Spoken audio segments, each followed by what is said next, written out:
Hey everybody, welcome to the Movie Guide. I am Brendan Dando of the Four Finger Discount Network, joined right now by Guy Davis. How are you, sir? Doing okay, Dando. How about you? I'm fantastic. Thank you for asking. And the Leonard Maltin. How are you, my dear friend?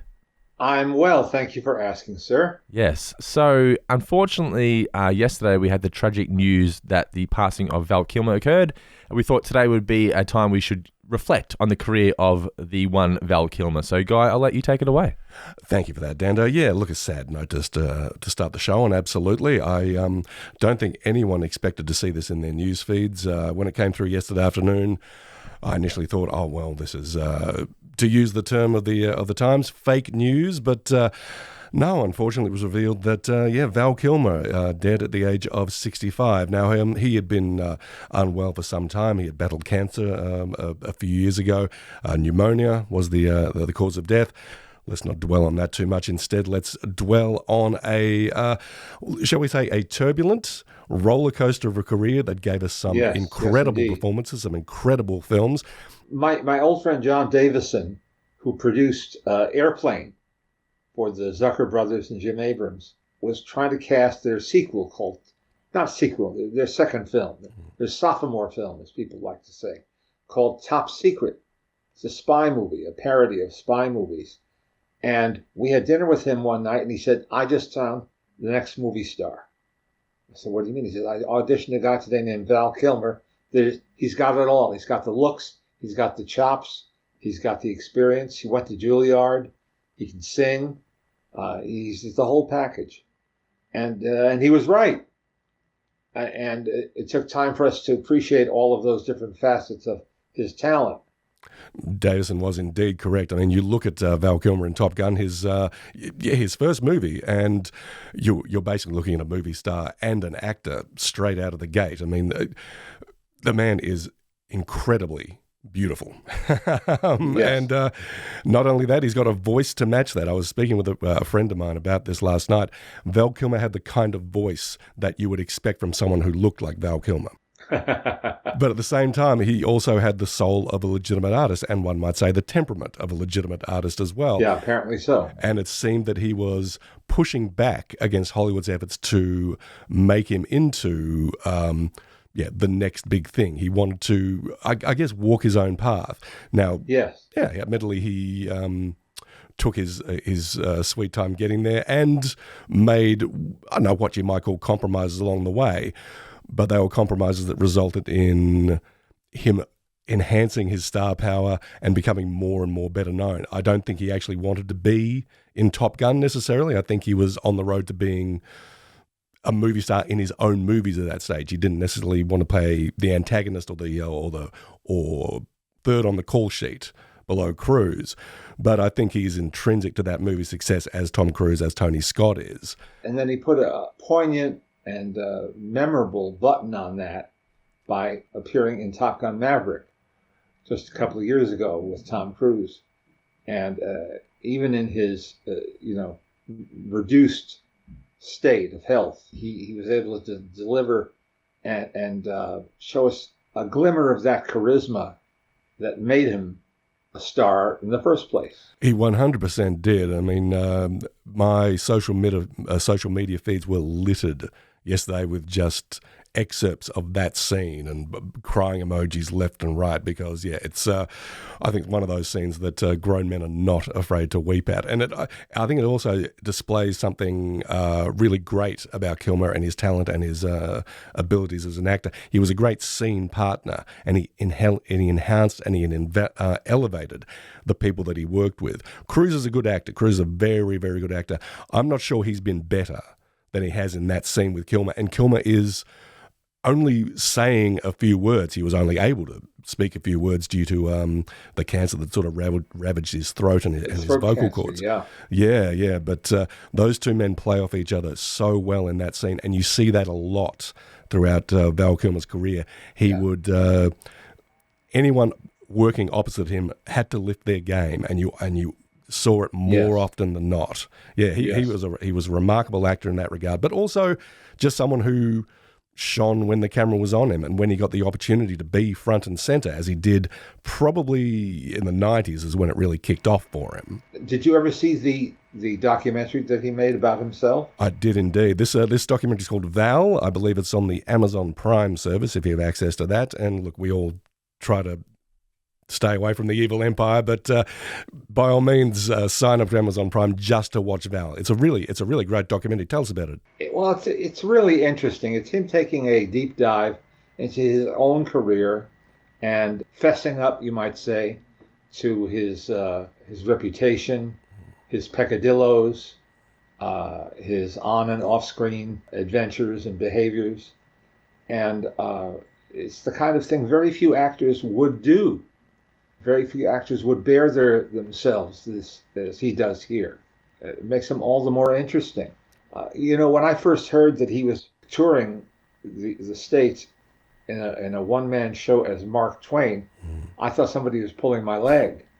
But no, he really cared about that show, and he really did get into the makeup and costume that made him look, like the Mark Twain that we imagine. From various illustrations and such, and it was very special to him, and it kept him going. It gave him a reason to get up in the morning. He had gigs. Absolutely. As Mark Twain, of all things. The same guy who played Jim Morrison and Doc Holliday in Tombstone. I do want to talk about those, but I think that's you hear a lot about the it's awesome, almost become a cliche at this point, the really beautiful leading man who is actually like a character actor in a leading man's body. People say it about Jude Law or about Brad Pitt. I think Kilmer really exemplified that. I think he constantly sort of wanted to work against his charisma and his looks to really get to the soul of a character and a performance. You see that in The Doors, absolutely. It's an incredible transformation and probably something that put Kilmer well and truly on the map. His performance as Morrison in The Doors is remarkable. I'm a big fan of that movie. And Doc Holliday, well, I think that, I don't know if I'd go so far as to say his signature performance, but I think it's probably his most loved, right? It's the one that gets mentioned, I think, more than any other, with the possible exception of Jim Morrison. Yeah. And then, of course, he played Batman. And for a guy who, you're indicating, didn't want to be a cookie-cutter mainstream movie star, he said yes to that and showed up. I've got a bit of time for his Batman, actually, and certainly his Bruce Wayne. I mean, I get the feeling he's trying, and a few other actors in that movie are really trying to hint at some. You can't see it, Leonard, right now, but I'm holding up my vinyl soundtrack of Batman Forever, the Batman movie of my childhood. I think he's trying to hint at something a bit darker, a bit kinkier as well. And meanwhile, Warner Brothers is definitely out to sell Happy Meals, and so you get a little bit of attention there. And I think that probably existed on the set as well. I mean, I believe that Kilmer and director Joel Schumacher did not get along well, and hence Kilmer did not return to play Batman in Batman and Robin a few years later. You hear a few stories about that. There are, in fact, myriad stories about Kilmer occasionally being a handful to work with, butting heads with collaborators. I get the feeling that he was someone who took his art very, very seriously. Mm-hmm. That could bleed over into perhaps taking himself a little bit seriously. It's an occupational hazard, I think. But at the same time, you also had people who were very strong personalities, like Oliver Stone, who made The Doors, and Kilmer worked with him on Alexander as well. Michael Mann, who directed him in Heat. They refer to him as a strong and valuable collaborator. I think if you were able to meet him on his level, if he was someone that you respected and you were all on the same page, you got magic as a result. I've nothing to add to that. I agree with you completely, Guy.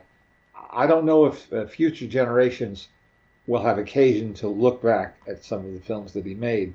Not too many of them, but that handful that we mentioned, where he is primarily the lead.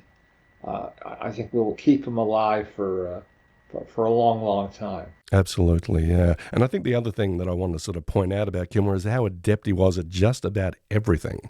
I mean, you talked about Top Secret and how he's got incredible comic chops in that.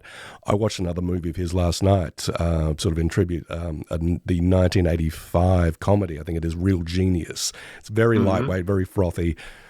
You look at Val Kilmer in that though, and it's like you could have been a Marx brother. You just have this incredible, antic, manic energy, crackerjack timing. I mean, he is just remarkable, and you see that throughout his career as well. Occasionally, he would sort of return to not necessarily the comedy well, not the wacky comedy well, but when you gave him a good one-liner or a good bit of business to do, and he would just nail it. I mean, I think it was I'm not sure when Shane Black's Kiss Kiss Bang Bang came out, which paired him with Robert Downey Jr. before RDJ's huge comeback. They're an amazing team. We really should have had like 5 movies pairing Downey and Kilmer is just hilarious in it. But he could work in action, he could work in drama, he could work in comedy, he could be quirky, he could be straight. He could be Mark Twain. And he could be Mark Twain, and he was quite frequently. Yeah. So Dando posed the question to us at the start of this tribute if there were any sort of... Maybe even before we recorded. Maybe even recorded. Sorry about that, Dan. I'm just so used to your dulcet tones coming in my ears that I take everything on board. But something, Dan, I wanted to... something we want to do with this episode. We all have the titles that are well known and loved: Batman Forever, Tombstone, Heat, Top Gun Maverick. But are there movies that have maybe snuck under the radar, performances that have snuck under the radar that we would like to suggest to someone if they wanted to pay tribute to Val Kilmer? Search it out on your streaming service. Maybe gain it through illicit means. Who knows? But I certainly have one, and if you have one, Leonard, then by all means share it with us. Well, I would go back to the very beginning of his career, to Top Secret. Yep. As popular as Airplane was, and it was an explosively funny and very successful comedy. The same folks who made that, known as Abrams Zucker, and that was a parody of an Arthur Haley potboiler of a novel called 0 Hour. They wanted to do another film of that type, and Top Secret is not a bullseye, but it's got a lot of funny stuff in it. And it was our first chance to see Val Kilmer at work. The year was 1984. And if you've never seen it, I think you will enjoy watching it and watching him. Absolutely. I think Top Secret is readily available. Check your various streaming services and track it down. I'm sure you can find it that way. One that I really enjoy and one that I do think has snuck under the radar is David Mamet's Spartan. This is I'm not sure how you describe it. It's not necessarily a crime thriller. The upshot is the president's daughter has been kidnapped. This all has to go, the investigation to bring her back has to go very, very under the radar. And so, Val Kilmer's Secret Service agent is brought in to investigate. He finds that there is all manner of conspiracy and malfeasance involved in this abduction, but he's a straight arrow and he is going to get to the truth one way or another. It's just a good, sharp, armor-piercing bullet of a movie. If you're a David Mamet guy, it's something you'll really appreciate. It's just got dialogue that snaps. And Kilmer is fantastic in it. He's got a few miles on the meter. He's looking a little weathered, but he wears it well. He's very convincing as a man of action, but also a thinking man of action. It could have taken him in a whole new direction, I think, but that was sadly not to be the case. But he's fantastic in it. So Spartan is one that I recommend. I want to get in and mention of another smaller offbeat film. It's Ed Harris's Pollock. Oh, yeah. In which Ed Harris, I think it's the only film he's directed. I think so, yeah. About Jackson Pollock, the groundbreaking modern artist. And in this excellent film, which ought to be better known, Val Kilmer plays his contemporary Willem de Kooning. And he's very good, no surprise. That's not a starring vehicle, but it's another example of a film where he does good work. Well, that's the thing. I mean, Val Kilmer was a star, but primarily an actor and an artist as well. I mean, an artist in all sense of the term. He actually was a painter as well in his downtime. So, the man just gave us a lot in a lot of mediums. Yeah, Val Kilmer, dead at the age of 65 and will be greatly, greatly missed. Rest in peace. Okay, everybody, thanks for checking out our tribute to the one Val Kilmer. If you're watching us on YouTube, please make sure you comment below and tell us your memories of Val Kilmer. Hit that subscribe button and give this video a thumbs up. And to everyone listening out there in podcast world, please make sure to continue to rate and review us on Apple Podcasts, Spotify, wherever you do find this show. And you can get in touch with Guy and Leonard at the movieguidepodcast@gmail.com. And if you do have a couple of spare $2, you can support us on Patreon to get exclusive access to some top tier reviews, including Jaws, and this month we're going to be, in preparation for Star Wars Day, going back and revisiting Star Wars A New Hope exclusively on our Patreon. So you can support us on there for as little as $2 as well. But for now, Guy Davis, thank you for joining us. Thank you, Dando. Thank you, the Leonard Maltin. Thank you, sir. Thank you for checking out the latest episode of the Movie Guide with Maltin and Davis.